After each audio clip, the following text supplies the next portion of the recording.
Pois bem, vamos à questão número 109 do Enem 2019. É uma questão que se eu mostrasse para vários estudantes, quase ninguém acreditaria que é do Enem. Então, é uma questão de manipulação algébrica, raro, mas presente no Enem.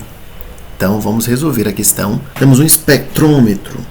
Bom, esse dispositivo, ele pega uma amostra, você quebra essa amostra em seus componentes fundamentais e você joga dentro do espectrômetro.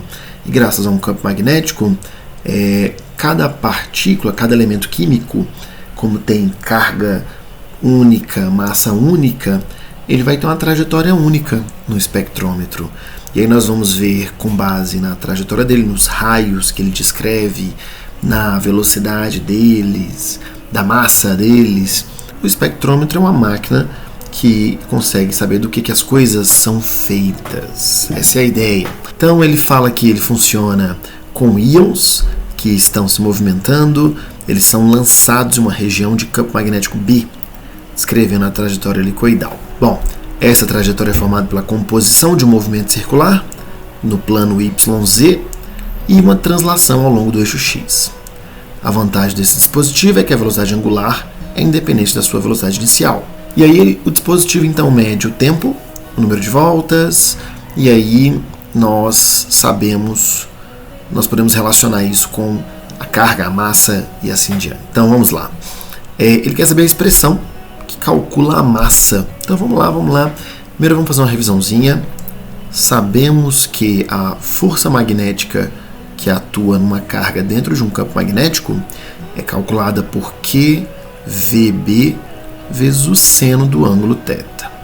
Bom, Q é a carga elétrica da partícula, V é a velocidade, B é o campo magnético, e esse seno é o seno do ângulo entre a velocidade da partícula e o campo magnético. Como você pode ver aqui, essa partícula ela se move numa direção perpendicular ao campo magnético. Então nós teríamos aqui, nesse caso, um ângulo de 90 graus. Seria o seno do ângulo de 90. E nós sabemos que o seno de 90 vale 1. Então, substituindo, eu posso dizer que a força magnética que age nessa partícula é QVB. Poxa, mas ele fala no item que nós teremos uma trajetória de movimento circular. Mas é interessante lembrar que uma força magnética ela é perpendicular à trajetória do corpo. Ela atua como uma força centrípeta. Ela não altera o valor da velocidade, nem o sentido da velocidade da partícula. Ela só altera a direção da velocidade. Nós podemos dizer que a força magnética atua como uma força centrípeta. Se nós abrirmos a fórmula da força centrípeta, se nós colocarmos as fórmulas aqui, vai ficar QVB, que é igual a massa, velocidade da partícula ao quadrado, dividido pelo raio da trajetória. Perceba que nós podemos cortar velocidade de um lado com velocidade do outro. Se eu pegar esse raio e estar dividindo e passar ele multiplicando, e nós pegarmos a velocidade que está multiplicando e passar ela para o outro lado dividindo, nossos cálculos ficarão como QRB e a velocidade dividindo. Isso aqui seria igual a massa. Poxa, mas perceba que nenhuma das opções se parece com a nossa resposta. É porque ele fala no enunciado que é um movimento circular uniforme.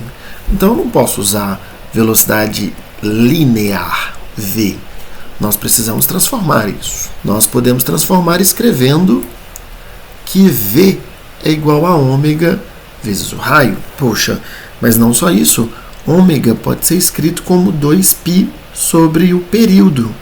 O período ele até cita aqui, que é o tempo para que ele dê uma volta. Isso vezes o raio. Mas perceba que aqui nós não teremos apenas uma volta. Nós teremos esse raio sendo percorrido N vezes. Então, nós colocamos assim. Substituindo essa expressão aqui na fórmula, nós teremos que R vezes B dividido por 2π sobre o período vezes o raio vezes o número de voltas.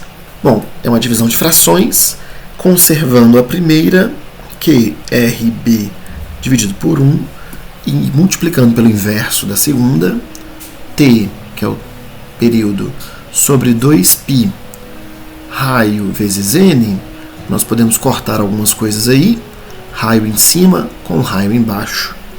E a nossa expressão vai ficar QB vezes t, que é o tempo para dar uma volta, que é igual a 2π vezes o número de voltas, que é justamente a resposta da letra A.